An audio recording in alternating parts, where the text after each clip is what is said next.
First class में हमने बताया था कि पर्यावरण होता क्या है। अब पढ़ेंगे उससे आगे। हमारी पृथ्वी पर 5 महासागर है और 7 महाद्वीप है। ये पूछ लिया जाता है कि हमारी पृथ्वी पर कितने महासागर हैं और कितने महाद्वीप हैं, तो 5 तो महासागर हैं और 7 महाद्वीप हैं।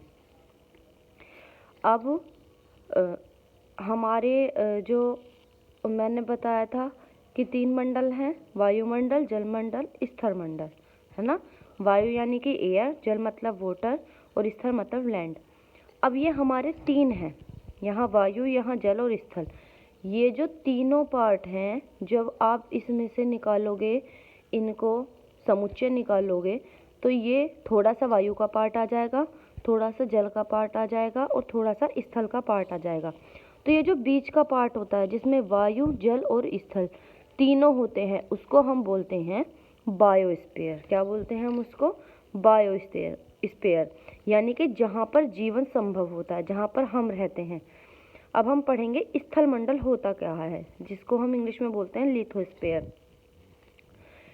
पृथ्वी का लगभग 1/3 भाग यानी कि 29% भाग स्थल मंडल है ना। हमारी पृथ्वी का जो 1/3 भाग है, उसको हम क्या बोलते हैं? स्थल मंडल। नेक्स्ट, यह पृथ्वी की ऊपरी परत यानी क्रिस्ट, जिसे भू प्रपर्टी कहते हैं। क्वेश्चन पूछ लिया जाता है कि पृथ्वी की ऊपरी परत को क्या कहते हैं? क्रिस्ट कहते हैं, है ना, जिसे हम भू प्रपर्टी भी कहते हैं। ऑप्शन के ऊपर डिपेंड जो आएगा उस पर टिक लगा देंगे। अब पूछ लिया जाता है कि इसका निर्माण कैसे होता है, तो इसका निर्माण होता है जब शैलों और खनिजों को आपस में मिलाते हैं, तो हमारा क्या बन जाता है? ये भू प्रपर्टी बन जाता है। और शैलों के अपरदन से मृदा का निर्माण होता है। नेक्स्ट हम पढ़ेंगे जलमंडल क्या होता है ना। पृथ्वी का हमारा 2/3 भाग यानी कि 71% भाग जल से घिरा हुआ है। इसके अंदर क्या क्या होता है? इसमें धरातलीय जल और भूमिगत जल को शामिल करते हैं। धरातल का मतलब क्या है? या तो ग्राउंड वाटर, जैसे कि आपका सबमर्सिबल लगा हुआ है, तो उसमें से जो पानी आता है वो ग्राउंड वाटर में से आता है ना।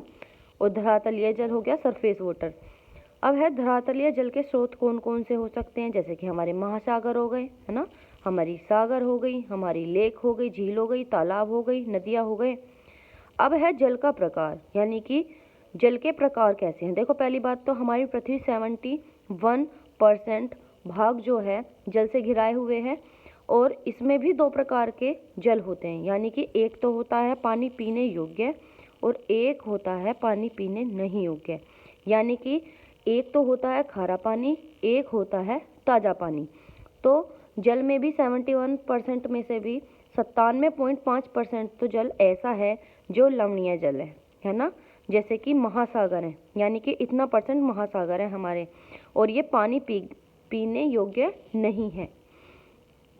अब है 2.5 यानी कि 2.5% जल ही केवल इतना ऐसा है जो तुम पी सकते हो, और जो हमें कहाँ कहाँ से प्राप्त हो सकता है। इसमें भी क्या है? इसमें फ्रेश वाटर में भी 70% तो हिमनद के रूप में है और 30% पीने के रूप में है। अब पढ़ेंगे एटमॉस्फेयर यानी कि वायुमंडल। वायुमंडल होता क्या है? हमारे चारों ओर वायुमंडल के कारण उपस्थित है, यानी कि ग्रेविटेशनल फोर्स के कारण उपस्थित है। हमारे चारों तरफ क्या है? वायुमंडल गुरुत्वाकर्षण बल के कारण उपस्थित है।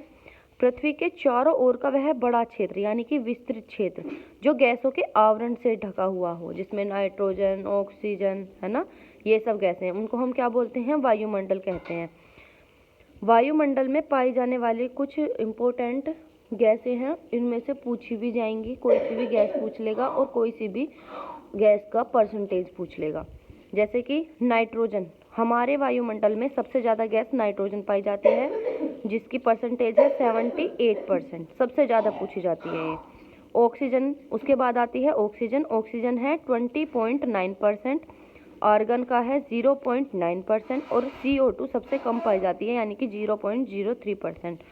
नाइट्रोजन, ऑक्सीजन, कार्बन डाइऑक्साइड कई बार पूछे गए हैं, आर्गन भी पता होना चाहिए। अब है क्वेश्चन पूछ लिया जाता है कि जो हवा का घनत्व होता है, यानी कि हवा की डेंसिटी सबसे ज़्यादा किस में पाई जाती है, तो वो पाई जाती है क्षोभ मंडल में। क्षोभ मंडल किसे कहते हैं? जहाँ हम रहते हैं, जहाँ पर जीव जंतु, पेड़ पौधे, जहाँ पर जीवन संभव हो उसे हम क्षोभ मंडल कहते हैं। क्षोभ मंडल के ऊपर समताप मंडल होता है, समताप के ऊपर मध्य मंडल होता है।